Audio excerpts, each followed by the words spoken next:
Hello, everyone. My name is Graham Pate. Thank you for joining us for this little webinet.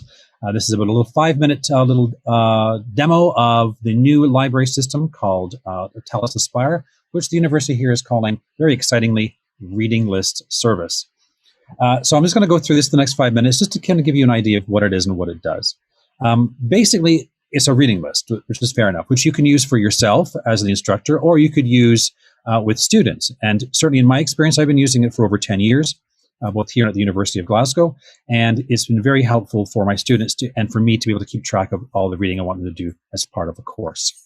So when you go to this address here, ualberta.rl.ca.talis.com, now if you haven't been here before, then I suggest coming down to this area here where it says creating a reading list for instructors, and you need to register. It's just a Google form. It's pretty simple. And they usually get back to you in a day or two. And you just log in using your CCID. So once you have logged in, then you basically have two main sections. The first section, which I'm going to show you, is the bookmark section. And this is a list of all of your bookmarks.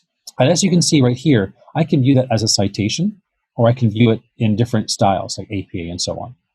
Now, the one thing that's nice about using the reading list is that when you add something to this, especially when you put it as part of an actual reading list rather than all of your bookmarks in one big list, is the library can then review your list and make sure that all the books have been ordered, make sure that any publications that need to be ordered are ordered, and everything is in one place. It also allows the library to keep a track of how many times that paper or that book is being downloaded or used, so they can track usage and make sure they make purchases accordingly. But what is handy really here is the My Lists section.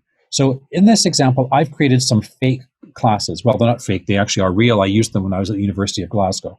So this child development course was a class that I taught. It was an undergraduate course which lasted for 4 semesters. And when I go in there, what I did is I created my core text, which is here. That was the one textbook they had to use. And then, as you can see, I have subsections. So I had year 1, then I had recommended texts, and then I had semester 1, and then I had unit 1, unit 2, unit 3 every week. So they're all nested together. Now, what's nice about this is anything that you can find on a web page can be part of this. So it could be a paper, it could be a book, it could be a YouTube video, it could be a web page.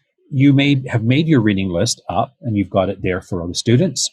And you find a really good reference, you want to add it. It's incredibly easy to add something. Okay, so here's a paper that I happen to find that I really like, and I want to add it to my reading list. If I go back to my bookmarks, there's a button here called Install Bookmark Button. And when I click on that, it gives me this little instruction. I can click on Next. And then I have this little, I'll see if I can zoom in, this little box thing that says Add to My Bookmarks. And I'm going to drag that up into the bar along the top of my browser. So now that I've done that, all I have to do is when I go to a page, I just click on that button. That's all I have to do, Add to My Bookmarks. And then it automatically populates all the information that it took from the DOI, which is very handy. And then at the very, very, very bottom of the screen, I have this button that says Create and Add to List. And when I click on that, I get this window that pops out.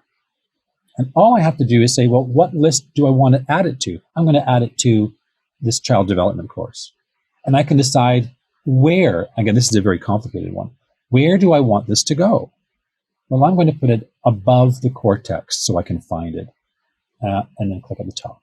Now, what is nice is you can add notes for students. So, for example, I'm going to write, please read pages 2 to 4. But I can also write a note for the library, which the students won't see. If this was a book, for example, I could say, please order 5 copies. And then I click OK. And again, I can change the importance to this is required. I'll make it required for now. If I go back to my lists, go back into child development, at the very top, there's my paper. And again, because I can change the citation, I can see it in any style I want, which I find very handy. And you can see the required reading is there, and the note for the library is there. And I can drag that around and move it if I want to. Once you've added something to your reading list, you click publish. And what happens in the library gets an announcement, oh, this course has been created or updated. And they will look at that paper and say, okay, is this a publication we should be ordering, or do we already have it, or do we need to order it? So it keeps the library up to date, but it's a super fast way for you to create a reading list. But the nice bonus is that this links very well with eClass. So on eClass, you just have to have, here's your reading list, and put it at the very, very top of your eClass course. That's your reading list done for the whole thing. You don't have to keep adding documents directly onto eClass anymore. It's all here. If it's a big course like this one, where it's very complicated and there's a lot of different sections, so at the moment, I could just take this web link, I could copy that and paste it into eClass. But here's a really clever trick. If I go to my table of contents, and let's say I'm going to year 2, and I want to talk about physical development in infancy and toddlerhood, so unit 4. So I'm going to tap on there, and it'll automatically jump me to the section. But if I now copy my web link, it knows exactly where I am on that page. And if I go to eClass and I add an activity, and I'm going to add a URL, and I'm going to call this Unit 4 reading list, and I paste that URL in, when I click on this Unit 4 reading list, it should take me directly to that section, and it did. So it's really a handy way to keep all of your reading lists in one place. It's handy because also you can click on each of these sections and it gives you more information. So I know that this digital book is available online, and because it has been checked by the University of Alberta, it will tell me exactly what's available in which library, when it's due, if it's out, etc., etc. When I look at my lists, you can see that I've linked them to a term, and this will automatically move forward. So you can link this directly to your class through eClass. So that's a really short example of what the reading list can do. You can find more information on the library web pages, or you can contact me for more information too. So that is the new library Talis Aspire reading lists.